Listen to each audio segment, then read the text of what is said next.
न द्वेष्टी तस्य प्रज्ञा प्रतिष्ठिता. मला वाटतं काल हा श्लोक झाला होता.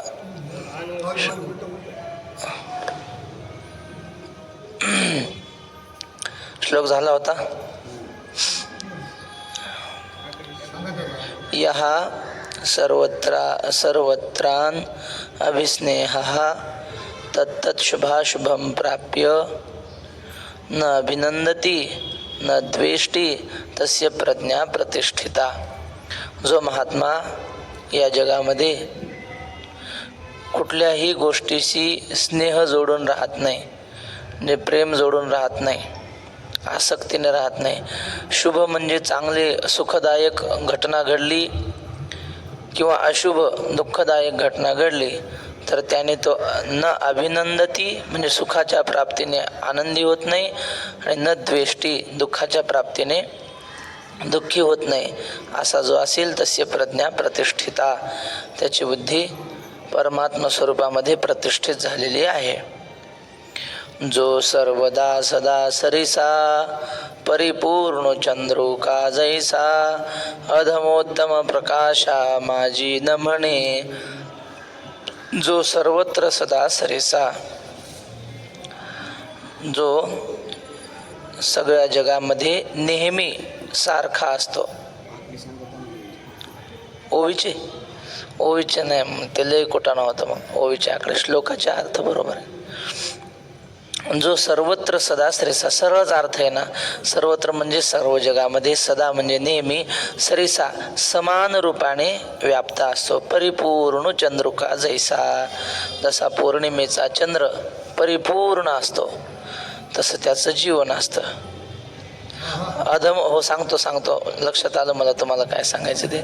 अधमोत्तम प्रकाशा माझी न म्हणे, हे वाचलं की मग ते लक्षात येते. तो चंद्र असतो ना, तो काय करतो, हा गरीब आहे हा श्रीमंत आहे असं समजत. अंदर की बात मैंने पहचानी. तुम्हीच सांगेल गोष्ट, त्यांनीच मला सांगू का गोष्ट? नका, हे सिद्धांताला लागून नाही ते, म्हणून नाही सांगत.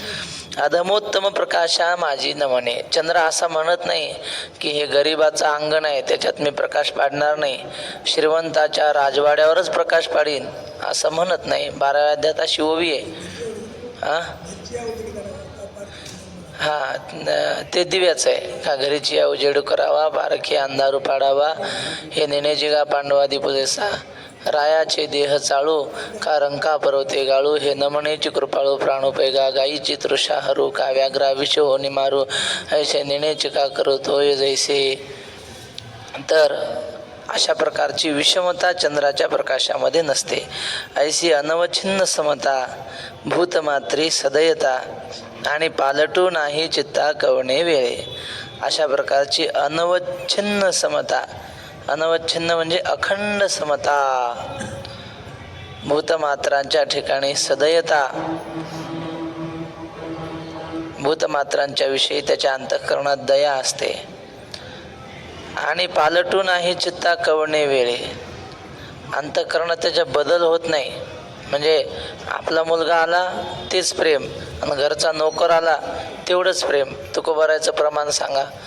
दया करणे जे पुत्रासी तेची दासा आणि दासी, तोची साधू ओळखावा देव तेथेची जाणावा. वक्ते बाबा एक गोष्ट सांगायचे. एका घरी पंगत होती, वारकऱ्यांच्या जेवणाची पंगत. आणि मग ती बाई तूप वाढायला आली. पण ते कशी तूप वाढत होती? चमच्याने नाही, दाबणाने. आणि तुपाच्या असे ते दाबण बुडवायचं वाटीत, आणि असं घेशीन का पुन्हा, घेशीन का पुन्हा, घेशीन का पुन्हा, घेशीन का, असं तूप वाढत होते. आणि कोपऱ्याला माणूस बसलेला होता एक, त्याच्या पात्रात तिनं ते तुपाचं भगोनच ओतलं वाटीत. थांबा ना, मग बघूनच ओतलं तुपाचं त्या वाटीत. वाटी भरली, ताटातून तूप बाहेर वगळ आला. मग शेजारचा माणूस होता असा काकासारखा, तर म्हणला का हो मावशी, इकडे एक एक थेंब घेशीन का पुन्हा, घेशीन का पुन्हा. आणि त्या माणसाच्या पात्रात बघूनच ओतलं तुपाचं. असं म्हणल्यावर ती बाई अशी रागावली, कमरेला पदर खोसला आणि त्याच्या पात्रातच जाऊन नाचली. म्हणजे तू काय मग नवरा आहेस का, तू काय मग नवरा आहेस का, बाबा असे नाचून सांगायचे. जाऊ द्या. मग लोक असं करतात, भेदभाव. आपल्या माणसाला भरपूर वाढायचं आणि लोकाला थोडं थोडं एक एक थेंब. मग असा भेदभाव नसतो साधूच्या जीवनात. पालटू नाही चित्ता कवणे वेळे. म्हणजे सुखाच्या प्राप्तीने हर्षभरित होत नाही आणि दुःखाच्या प्राप्तीने दुःखी होत नाही, असं त्यांचं जीवन असतं. राऊत बाबांनी सांगितलं होतं, एक आमच्याकडे महाराज होते म्हणले, खूप त्यांची प्रसिद्धी, लोक खूप दर्शनाला वगैरे यायचे. मग ते त्यांची ट्रस्ट होती संस्थांची. एका मीटिंगमध्ये एक ट्रस्टी त्यांना रागवून बोलला, महाराजांनाच काहीतरी अपशब्द बोलला. त्या महाराजांना असा राग आला, रागाच्या भरात ते भुयार होतं म्हणले एक संस्थांमध्ये असं ध्यानग्रह. त्या ध्यानग्रहात जाऊन बसले आणि आतून कुलूप लावून घेतलं, उघडलंच नाही पुन्हा. मेले की जिते काही माहीत नाही. राग अनावर झाला. ब्रह्मचारी माणसाला जास्त राग येतो असं म्हणतात बा. मग ते गेले, ते पुन्हा आलेच नाही.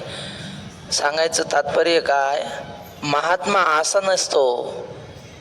क्रोधाचा वेळ आला की एकदम होरपळून जात नाही त्या क्रोधाने, आणि आनंदाचा प्रसंग आला तर उड्या मारत नाही. समबुद्धी असतो. पालटू नाही चित्ता कवणे वेळे. गोमटे काही पावे तरी संतोषे तेणे न अभिभवे. जो ओखटेने नागवे विषादासी. गोमट म्हणजे काय, चांगलं. चांगलं काही मिळालं तरी संतोषे तेणे न अभिभवे. म्हणजे त्या संतोषाने तो ताठा पावत नाही, बेहोश होत नाही, वावला जात नाही. थोडक्यात काय, हुरळून जात नाही. हे पहा, तुम्हाला मी गोष्ट सांगितली होती ना, डॉक्टर मेला, माहिती आहे ना, सांगितली होती ना आता. पैसे मिळाले अचानक, तर डॉक्टर त्या पैशाच्या आनंदानेच मेला तो. तसं होत नाही महात्म्याच्या जीवनात. ते येतं जातं सुख म्हणून ते समान राहतात. नाभिभय. ओखटेने नागवी विषादासी. अचानक किती मोठं दुःख झालं तर ते त्या दुःखाने होरपळून जात नाहीत. विषाद म्हणजे दुःख. ऐसा हरिख शोक रहितो. जो आत्मबोध भरितो तो जाण प्रज्ञायुक्तो धनुर्धरा. अशा प्रकारचा हरिख म्हणजे हसणं, आनंद, शोक म्हणजे दुःख याने रहित ज्याचं जीवन झालेलं आहे. जो आत्मबोध भरितो. कशामुळं असं झालं तर आत्मप्राप्ती त्याला झालेली आहे. त्यामुळं अशी 12व्या अध्यायात होई बघा. जो आत्मलाभा पारी सारिखे गोमटे काहीच न देखे म्हणून भोग विषेखे हरिखे जेना. भोगाच्या प्राप्तीने आनंद का होत नाही त्याला? त्याला सगळ्यात मोठं सुख होतं आत्मप्राप्तीने, देवाच्या प्राप्तीने. तो मज व्हावा, तो मज व्हावा, वेळोवेळा व्हावा. आता हे आठवलं आज. आणि योगायोगाने आज राधा अष्टमी आहे. त्या दुर्गाष्टमी म्हणतात, राधा अष्टमी म्हणतात. आज राधा अष्टमी बरेच वारकरी काही आज उपवास करतात, व्रत करतात. आज राधा मातेचा जन्म दिवस आहे. आपल्यावर उपकार आहेत राधेचे. रुक्मिणी रुसली ते दिंडीरवना आली, करोनिया राधा मीस देव आले पंढरीस. असा अभंग आहे, निळोबारायचा आहे वाटते. मग काय ते यज्ञ होता, सगळ्या गोकुळातल्या गवळणी, देवाच्या 16,108 पत्न्या. आणि हे देवाची सवय वाईट. जेवण केलं रुक्मिणीने, येईन सगळ्यांनी जेवायचा, पण म्हणायचा ते गोकुळातल्या गवळणीसारखं जमलं नाही असं. मग माणसाला दुसऱ्याशी तुलना केली की मग द्वेष निर्माण होतो. त्या बायाला वाटायचं आम्ही काय कमी करतो. येऊन जाऊन त्या राधेचं नाव, तुम्ही प्रेम करता सगळ्या, पण राधेसारखं नाही. राधा म्हणजे राधाच होती म्हणले आमच्या गोकुळातली. मग त्या रुक्मिणीच्या सगळ्या पत्न्याच्या मनात राधेविषयी द्वेष. आणि त्या यज्ञाच्या निमित्तानं सगळ्या आल्या होत्या गोकुळातल्या गवळणी वगैरे. भगवान श्रीकृष्ण काय देवाला करून घ्यायचं होतं का इकडं पंढरपूरला त्या निमित्ताने यायचं होतं माहीत नाही. तर राधेला अशी जवळ घेऊन बसले. त्या रुक्मिणीनं पाहिलं, रागवली, रुसली.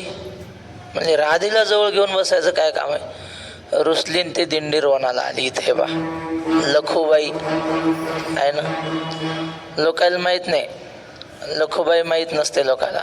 कोणता मठ माहीत असते तो तिकडे मठ आहे कोणता, तो मठात जातात. काही काळी बाबाचा मठ.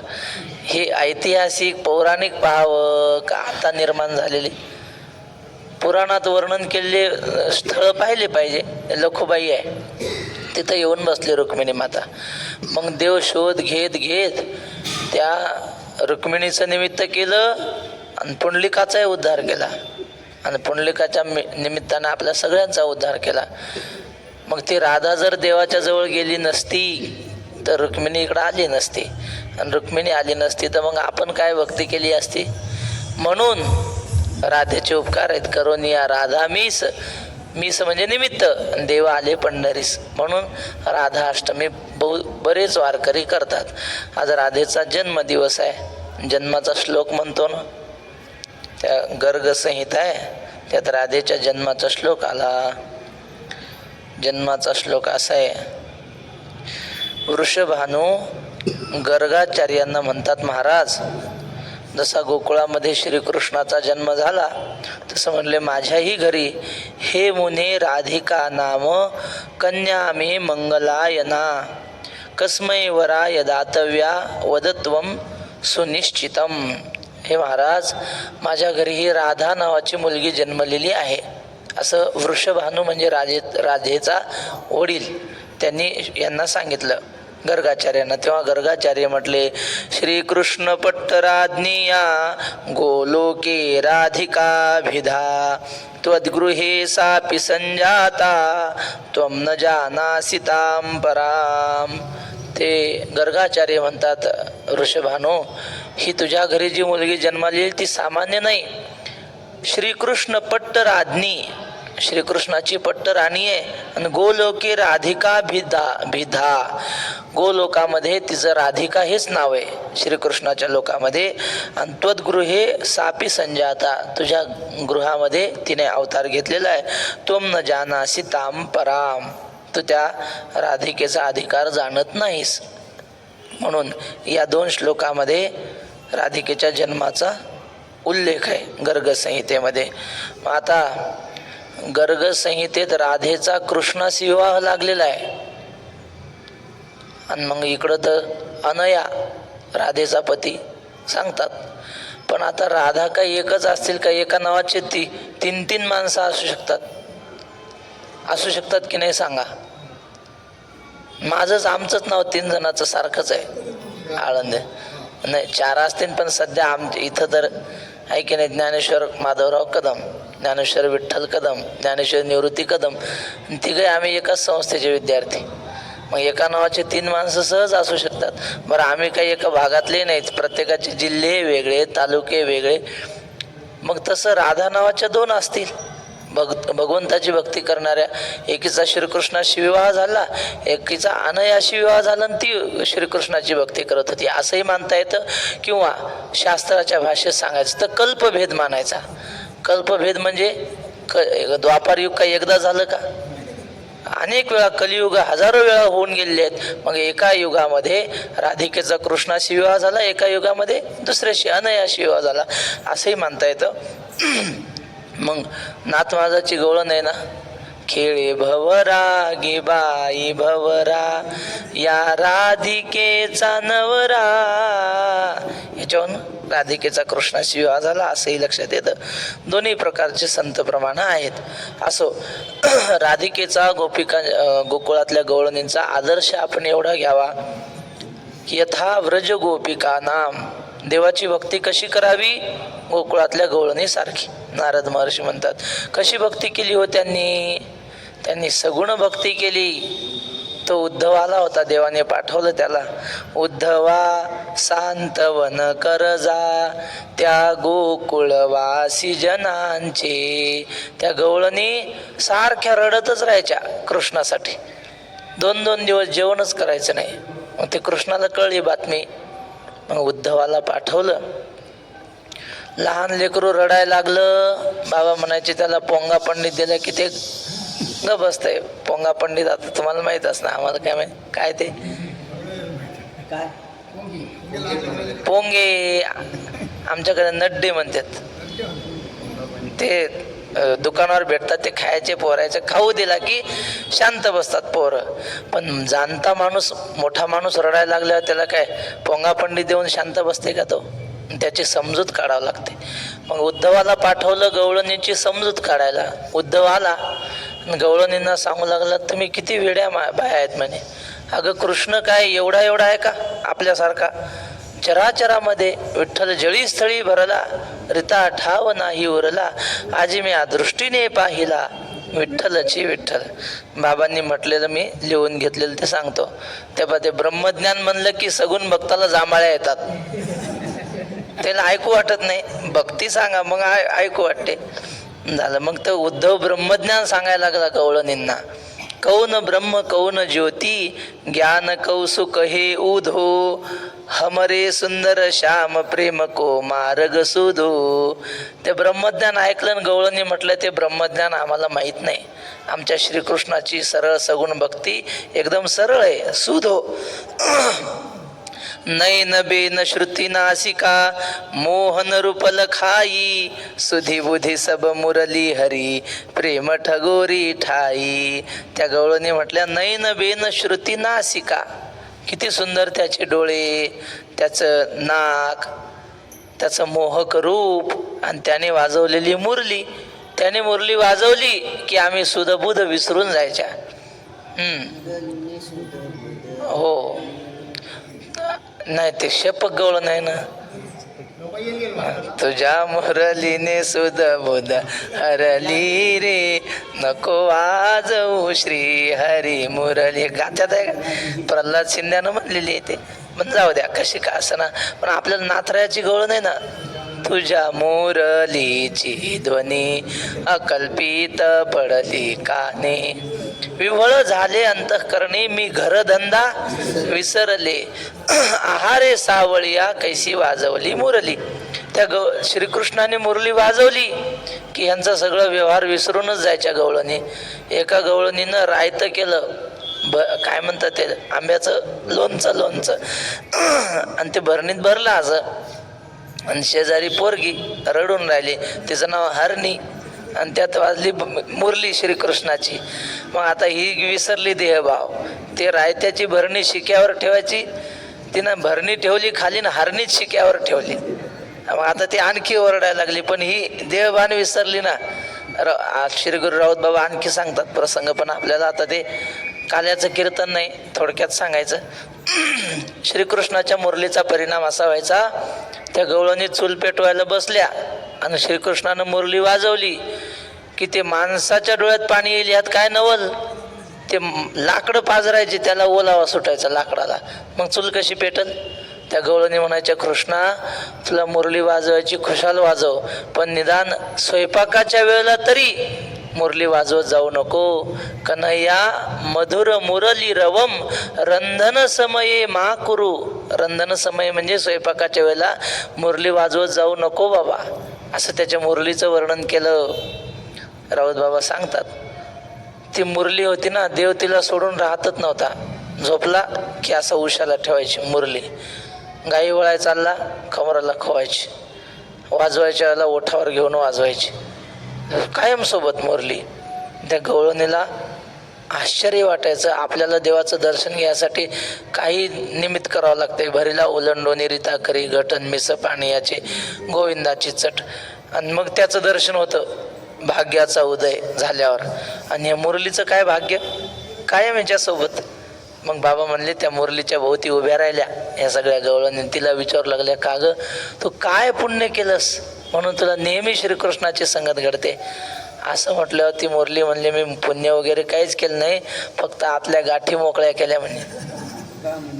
त्या गाठी असतात ना त्या वेळो बांबूला, त्यातल्या आतल्या गाठी काढल्या की देव जवळ करत असतो म्हणे, असं बाबा सांगतात. बरोबर आहे की नाही? मग माणसाने सरळ वृत्तीचं झालं की मग देव जवळ करतो. इथं बालयोगी महाराजांचा मठ आहे समोर. बालयोगी महाराज म्हणायचे, निवृत्ती महाराज वक्ते यांच्या जीवनातला सगळ्यात मोठा गुण कोणता, तर अंतःकरणाची सरळता. जे असेल ते स्पष्ट बोलून टाकायचे बाबा, काय मनात ठेवायचं नाही, कोंडू कोंडू दरीनं जीवे नाही. जे असेल ते सरळ. एखादा चुकत असेल ना मग त्याला शिव्या घालून मोकळे. मग तो फडकरी असो, मोठा महाराज असो, नाही तर पुढारी असो, उगत मनात ठेवायचं तसं नाही चालत. तर असो, अशी त्याची मुरली भगवान श्रीकृष्णाची तो वाजवायचा, असं त्या गवळणीने सांगितलं. आणि मग उद्धव म्हणला, काय तुम्ही वेडे आहेत, देव मुरली वाजवत होता. आणि देव, यही सब सगुण उपाधि रूप निर्गुण है उन्नक निर्विकार निर्लेप लगत नहीं है जिनको.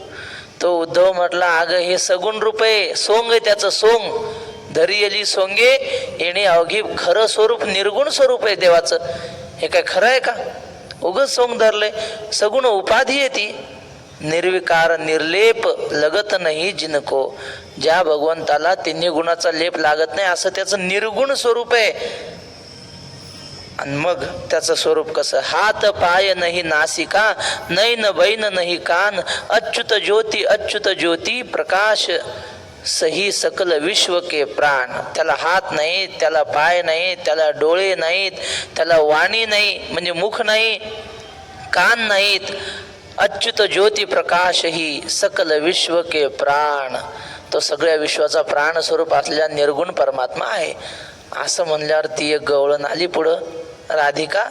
ती म्हटली, काय म्हटला तू, त्याला मुख नाही, माखन हिनतो मुखना हिनतो उधो कहू की न माखन खायो. ती म्हटली, तू काय म्हणला, त्याला मुख नाही म्हणला ना, आणि मग आम्ही त्याला लोणी कसं काय खाऊ घातलं, मग त्याला मुख नाही म्हणतो मग लोणी कसं खाऊ घातलं. अरे आमच्या हाताने त्याला लोणी भरवलंय आम्ही. बर.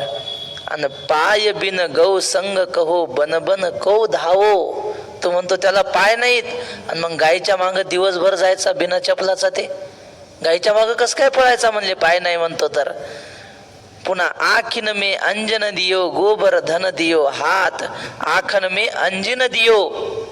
आम्ही आमच्या हातानं त्याच्या डोळ्यात काजळ घातलेलं आहे, तू म्हणतो त्याला डोळे नाहीत, कान नाहीत. काय बोलतो रे. त्याच्या कानामध्ये यशोदा मकराकार कुंडल घालायची. लोक म्हणतात पांडुरंगाच्या कानात मासोळ्या कशा काय. इथं बाबालाच विचारलं होतं एकाने, मकराकार कुंडल आहेत ना, देवाच्या कानात मासोळ्या. बाबा म्हणले, अरे तो गोकुळाहून आलेला आहे. पुंडलिकाच्या भावार्था गोकुळीहुनी झाला येता. आणि गोकुळामध्ये ती यशोदा त्याच्या कानात अशा माशाच्या आकाराची कुंडलं घालायची, ती शोभून दिसायची म्हणून तीच त्यानं ठेवली. मासोळ्या कस काय, ते देवाला चांगल्या दिसतात म्हणून आहे. त्या काय खऱ्या मासोळ्या आहेत का, त्या अलंकार आहे तो. असो, मग त्याला कान नाही म्हणतो आणि आम्ही त्याच्या कानात कुंडलं घालायचो. असं कसं. गोबर धन दियो हात, तो त्याला म्हणतो हात नाही. आणि मग आम्हाला शेण भरू लागायचा, हातानं शेण भरू लागायचं ना गायचं, मग हात नाही कसं काय म्हणतो. एक गवळण होती, लहानशी मुलगी नवीनच आलेली. आणि मग तिच्या सासूने सांगितलं, हे बघ एवढं शेण काढणं होस्तोर, काय 1000 गायी होत्या त्यांच्या घरी, एवढ्या गायीचं शेण काढणं होस्तोर तुला जेवण मिळणार नाही, नाश्ता मिळणार नाही. मग ते बिचारी पहाटे 4 वाजता लागायची, दुपारचे 2 वाजायचे. एवढीशी पोरगी, भूक लागायची. काय करावं. मैत्रिणीला सांगितलं, अगं मला एवढं काम होत नाही. तिनं सांगितलं, मग कृष्णाला बोलवत जा की, तो मोकळाच असतो, तो तुला मदत करेल. मग दुसऱ्या दिवशी तिनं कृष्णाला हाक मारली, धावतच आला. म्हणलं एवढं काम करू लागते म्हणली. तो म्हणला, मी काम करू लागतो, पण मला त्याचा मोबदला काय देशील सांग. ती म्हणली, काय पाहिजे. काय नाही म्हणे, 1 गमेलं टाकलं शेणाचं की 1 लोण्याचा गोळा द्यायचा. ती म्हणली, चालते, आमच्या घरी लोण्याला कमी नाही. झालं. मग कृष्णाने 2-3 गमेले टाकले, पण तो काही शाळेत गेलेला नव्हता. 1, 2, 1, 2, 3, 4 त्याला काही येत नव्हतं. आता मोजायचे कोणी, तर म्हणलं आपल्याला मोजता नाही येणार. 1 गमेलं टाकलं की 1 शेणाचं बोट घ्यायचं, हातावर रेष ओढायची. दुसरं टाकलं, शेणाचं बोट घ्यायचं, हातावर रेष ओढायची. हात संपले मग तोंडावर इकून अशा पोटावर रेषा ओढल्या. आणि मग दमला. तो म्हणला, माझ्या अंगावरच्या रेषा मोज आणि तेवढे लोण्याचे गोळे दे. तिनं पाहिलं याच्याकडे, शेणानं भरलेला होता, पण जी वस्तू स्वभावतः सुंदर असते ती शेणानं भरली तरी सुंदरच. स्वभाव सुंदरम वस्तू न संस्कारम अपेक्षते. मेकअप करायची गरज नाही त्याला. आणि त्या शेणानं भरलेल्या कृष्णाकडे तिनं पाहिलं आणि पाहतच राहिली. महाराज पाहिली या वेध लावी, बैसे जीवी जडोनी सावळे परब्रह्म आवडे या जीवा, मनी मन राणीवा घर केले. असं त्या देखिला डोळा बैसला म्हणी. त्याला उचललं आणि कडेवर घेतलं त्या गवळणीनं. किती सुंदर दिसतोस कृष्णा शेणानं भरलेला असून. मग ती गवळण म्हणते, तू त्याला हात नाही म्हणतो मग शेण कसं काय भरू लागलं आम्हाला. असं त्या गवळणी उद्धवाला भांडल्या. ते तुझं ब्रह्मज्ञान आम्हाला सांगू नको, आमची सगुण भक्ती अत्यंत सरळ आहे. या गोपिकांच्या जीवनातून आपण हा सगुण भक्तीचा बोध घ्यावा. राधिका मातेची आज अष्टमी आहे म्हणून हे तुम्हाला सांगितलं. चला आता आपली ज्ञानेश्वरी. ऐसा हरिख शोक रहितो, जो आत्मबोध भरितो, तो जाणपा प्रज्ञायुक्तो धनुर्धरा. हर्ष शोक याने रहित, आत्मबोधाने परिपूर्ण झालेला तो प्रज्ञायुक्त आहे. त्याचे तो आपल्या स्थितप्रज्ञ आहे. या गीतेच्या भाषेत सांगायचं तर धनुर्धरा अर्जुना. आता पुढचा श्लोक हा. यदा संहरते चायम कूर्मोंगानि सर्वशः इंद्रियाणेन्द्रियार्थेभ्यस् तस्य प्रज्ञा प्रतिष्ठिता. अन्वय असा आहे. एक कूर्मोंगानीवर एक, अयम दोन, चायम आहे की नाही त्याच्यात दोन, खालच्या ओळीवर तीन आकडा.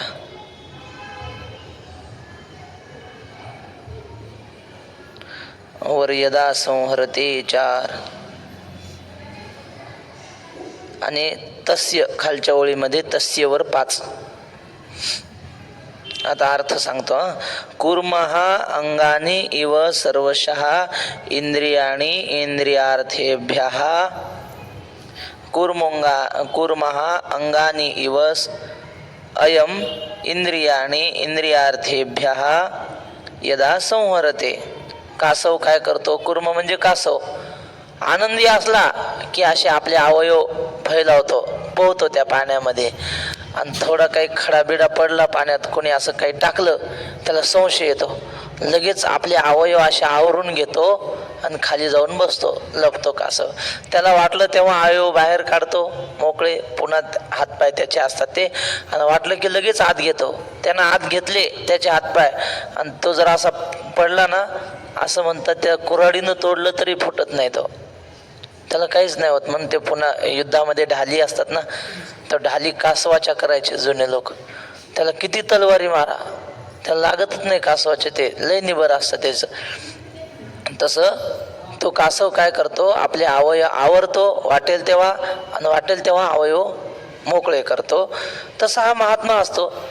त्याची इंद्रिय त्याच्या ताब्यात असतात, म्हणजे वाटेल तेव्हा तो इंद्रियांना विषयाकडे जाऊ देतो, वाटेल तेव्हा आवरू शकतो. यदा संहरते तस्य प्रज्ञा प्रतिष्ठिता. त्याची बुद्धी स्थिर झाली असं जाण. म्हणजे इंद्रिय ज्याच्या ताब्यात आहेत तो महात्मा आहे. मग आपलं कसं आहे पहा आता. आपल्या डोळ्याचं कसं असतं, बस आपला असा. त्यांचं कासवासारखं आणि आपलं मांजरासारखं. ते श्रीगुरु मोठे कदम माऊली सांगतात दृष्टांत. ते म्हणले एका गावामध्ये पोथी चालू होती. पोथी सांगायला महाराज यायचे, पण ते महाराज येताना मांजर आणायचे सोबत. असं मांजर ठेवायचं इथं, लाईट नव्हते ना जुन्या काळात. मग त्या मांजराला असं ठेवायचं आणि त्याच्या डोक्यावर दिवा ठेवायचा मांजराच्या, आणि त्या दिव्याच्या उजेडात पोथी सांगायची. आणि पोथी चुळबुळ केली कोणी, लोकांना म्हणायचं मूर्ख लोक हो, कळत नाही, मांजर असून शांत बसतंय आणि तुम्ही चुळबुळ करता, बडबड करता, बघा मांजर तुमच्यापेक्षा शहाण आहे. मग लोकांना लाज वाटायची, शांत बसायचे. झालं बरेच दिवस असं, पण मग सगळे श्रोते काय असे काय बावळट असतात काय?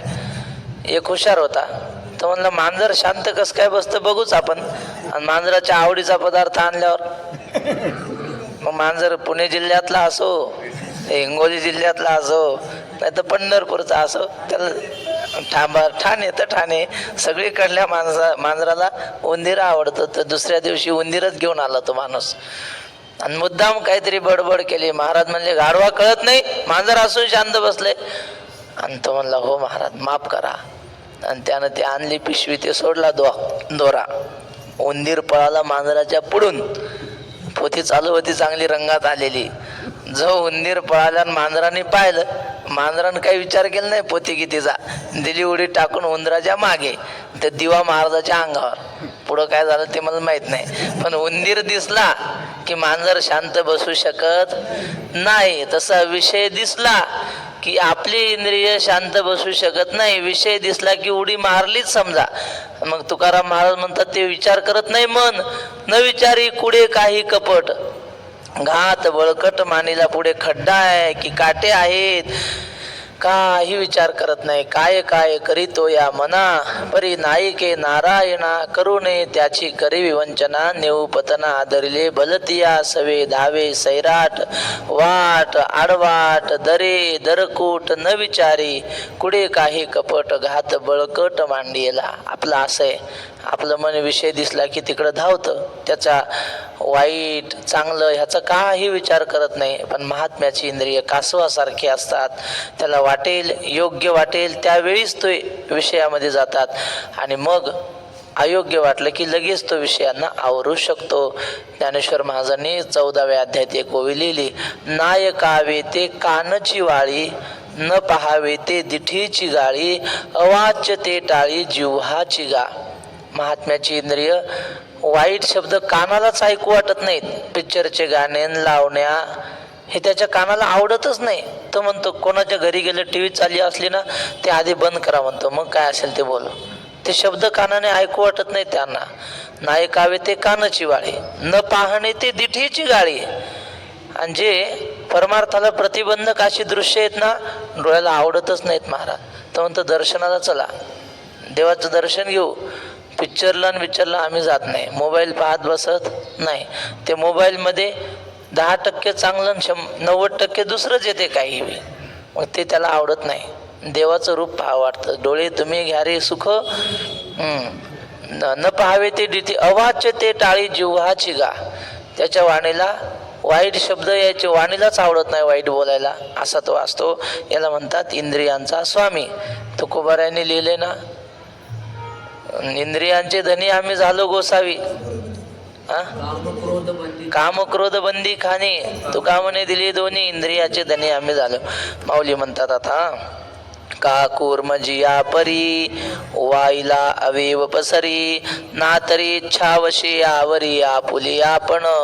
कूर्म म्हणजे कासव, ज्या प्रमाणे वाईला म्हणजे प्रसन्न असला, आनंदी असला की अवयव पसरतो, हातपाय त्याचे पसरतात. ना तरी इच्छा वशी आवरी, आपुली आपण. आणि इच्छा त्याची झाली की मग लगेच अवयव तो सहज हात घेतो. तैसी इंद्रिय आपैती होती, जयाचे म्हणितले करीती, तयाची प्रज्ञा जाण स्थिती पातली असे. तसे ज्याची इंद्रिय ज्याच्या ताब्यात असतात, तयाची प्रज्ञा जाण स्थिती पातली असे. त्याची प्रज्ञा बुद्धी प्रतिष्ठित झालेली आहे देवस्वरूप परमात्मा स्वरूपामध्ये, असं समजावं. आता इथं महात्म्याला कासवाचं उदाहरण दिलंय. कासवात आणि महात्म्यात काय काय साम्य आहे? पहिली गोष्ट, कासव देवाच्या दारात असतो, नेहमी देवाच्या संगतीत असतो. महात्मा देवाच्या संगतीत असतो. काय बाबा बारीक सारीक सांगायचे सगळं. कासव का असतो देवाच्या दारात? हा म्हणले, कासव जसं आपल्या इंद्रियांना आवरून राहतो, तसं देवाच्या दर्शनाला जायचं ना, आपली मन बुद्धी इंद्रिय आता इकडं तिकडं फैलवू द्यायचे नाही, देवाच्या स्वरूपात एकरूप करायचे, मग दर्शन घ्यायचं. कासवाला 4 पाय, एक डोकं आणि एक शेपू, 6 अवयव आहेत. 6चे 6 हात घेते.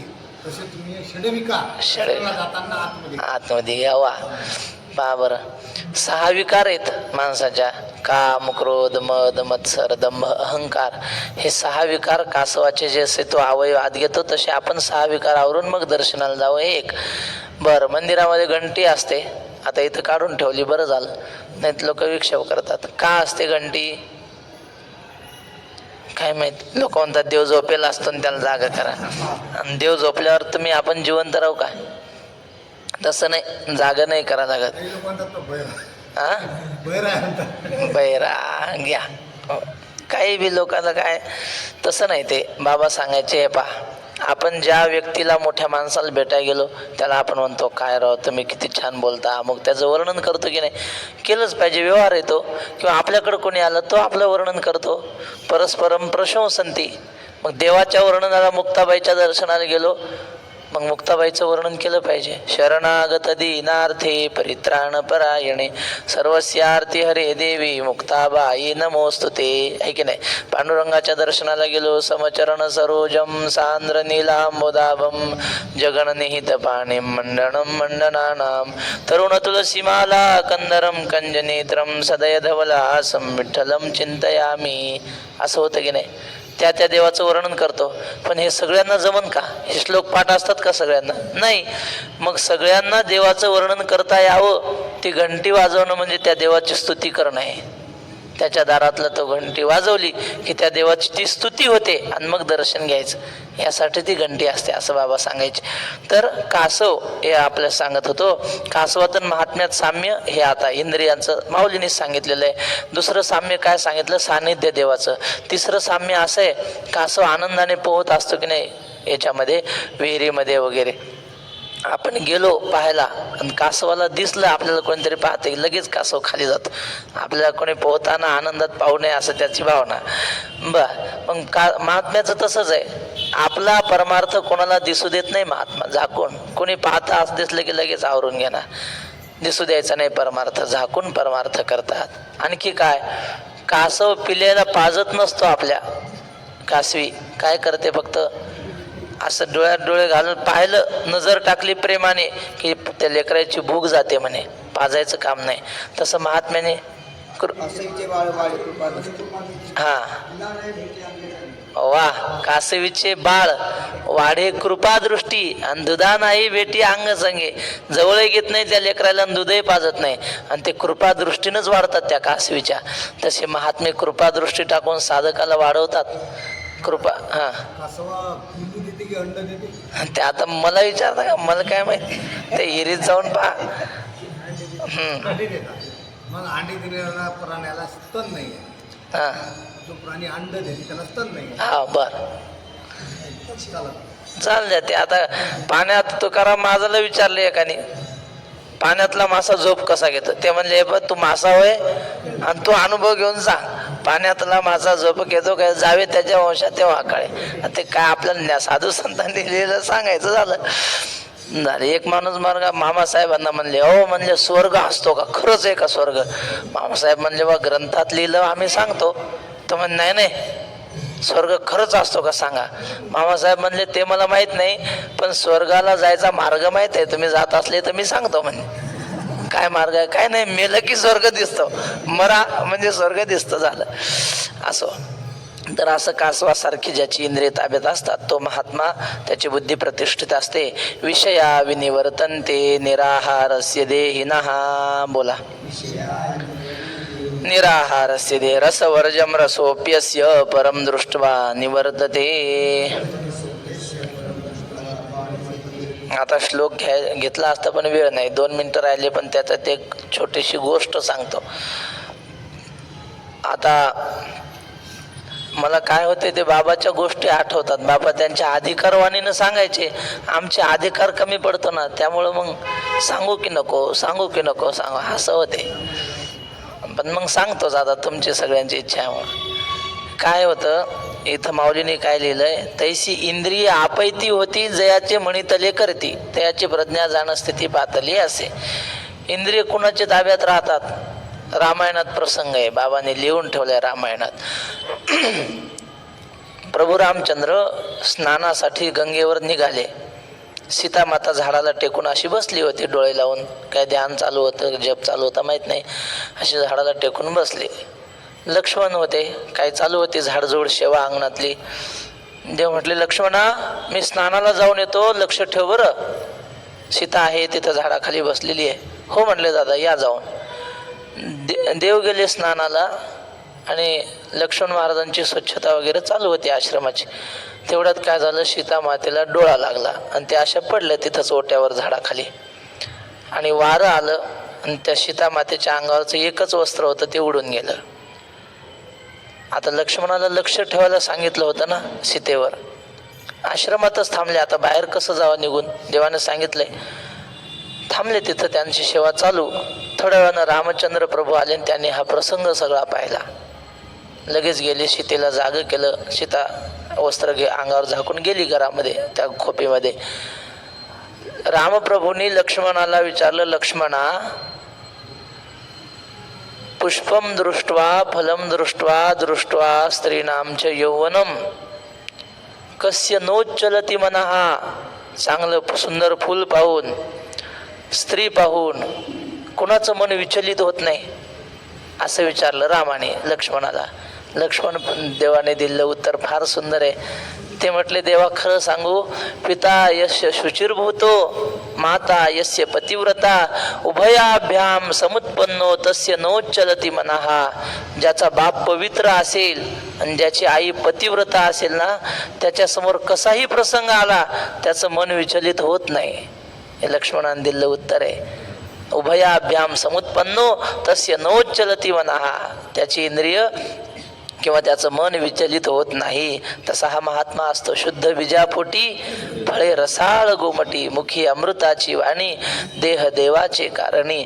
महात्म्याची इंद्रिय, त्याचं मन त्याच्या ताब्यात असतो. आपली झालेली सेवा मुक्ताबाईच्या चरणी समर्पित. आजच्या शिवेला पूर्णविराम. उद्या आपल्या रोजच्या वेळेला